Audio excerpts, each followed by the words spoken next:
Plante pluriannuelle, le manioc a été introduit en Afrique centrale par les Portugais au début du XVIIe siècle.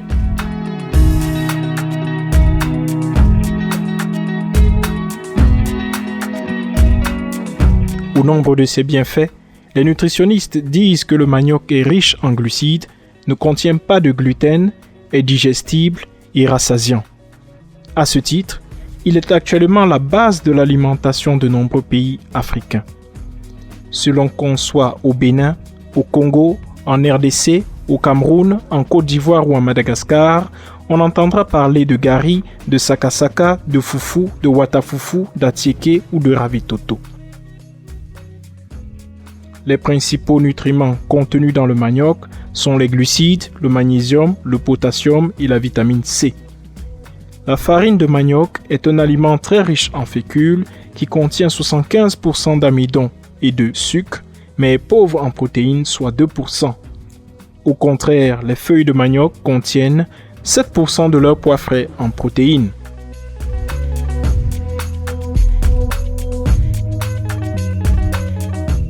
Afin d'extraire les toxines présentes dans les racines, deux procédés sont généralement utilisés: le rouissage et le râpage. Mais le manioc représente aussi un potentiel commercial de grande valeur. C'est une filière porteuse du fait de ses nombreux dérivés. En effet, il est possible de le transformer en fleur de farine pour les boulangeries et pâtisseries, en semoule, en amidon pour les brasseries et les pressings, en tapioca, en gâteau de mitumba, en bâton de manioc encore appelé bibolo, miondo au Cameroun, mambéré en RCA. Ngoulé-Makon, à 107 km de Yaoundé, dans la région du Sud, département de la Villa, la société coopérative des producteurs de manioc de Ngoulé-Makon, Sokoproman, appuyée par le PIDMA depuis 2015, accueille ce jour ses consoeurs venus des régions du centre et du sud du Cameroun.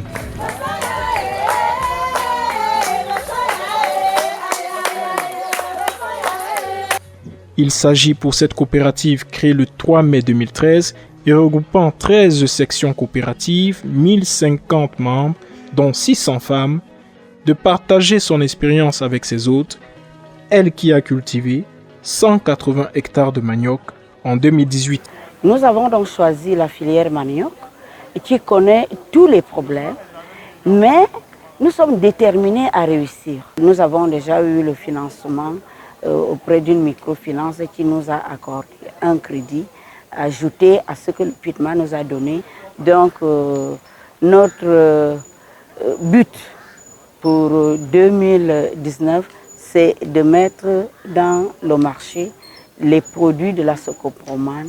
À cette occasion, une visite guidée d'un champ communautaire est organisée. C'est une parcelle de plus de 2 hectares gérée par Marthe Zoua et Salah et qui emploie 8 personnes. Elles y cultivent annuellement 10 000 boutures de la variété améliorée 8034 et la variété locale 92/036. Avec les visiteurs, cette équipe partage ses bonnes pratiques en matière de catégorisation des variétés, étude des normes et de la qualité, initiative pour réduire le coût de transport et mieux contrôler la production locale de manioc. La Sokoproman a mis en place des champs semenciers qui vont nous approvisionner dans les jours à venir.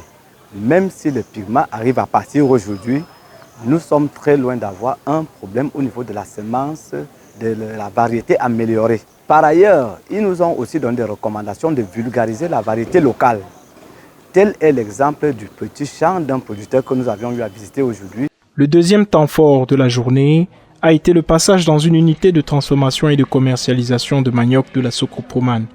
Le chef de cette unité explique le processus de transformation du manioc, de l'épluchage à la commercialisation, en passant par le séchage.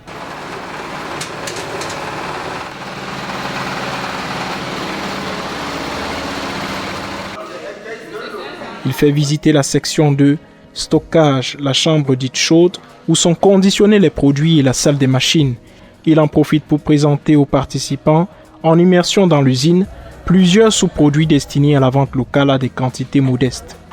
Car le gros de la production est destiné aux agribusiness, ce qui justifie les appuis du PIDMA. Le plus important, en fait, c'est de savoir où est-ce qu'on va vendre avant même de le produire. Et une fois qu'on le sait, on a déjà la prévision, on sait que si on investit tel montant, on peut récupérer tel. Et ça permet déjà aux producteurs de se préparer, même sur le plan économique, à mieux évoluer. Alors que la visite s'achève, les hôtes de la Socoproman désireuses de renouveler le déplacement avouent avoir tiré les leçons qu'elles espèrent capitaliser dès leur retour dans leur localité respective. Le premier client que nous avons, c'est Professional Express Pressing. Là, c'est déjà signé. Il y en a beaucoup qui frappent à la porte. C'est pour ça que le gros problème que nous avons, là où nous devons appuyer au niveau de la coopérative, c'est la production. Parce que vous avez certaines coopératives qui n'ont pas encore de contrat de livraison de certains produits, alors qu'ils ont la matière première. Au lieu que cette matière première se gâte, nous qui avons déjà les contrats, nous sommes prêts à prendre chez eux pour faire le travail.